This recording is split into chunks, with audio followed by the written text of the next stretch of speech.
பாவ அறிக்கையும் மன்றாட்டும். பாவ அறிக்கை. நீதிமொழிகள் 17ஆம் அதிகாரம் 13ஆம் வசனம். நன்மைக்கு தீமை செய்கிறவன் எவனோ அவன் வீட்டை விட்டு தீமை நீங்காது. ஆமேன்.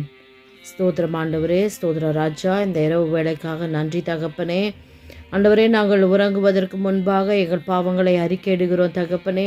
அதை தயவாய் நீர் கேட்டு எல்லா தீமைக்கும் எங்களை விலக்கி ஆண்டவரே, சாபங்கள் எல்லாவற்றிற்கும் எங்களை நீங்களாக்கி ரட்சிக்க வேண்டுமாய் ஜெபிக்கிறோம் ஆண்டவரே.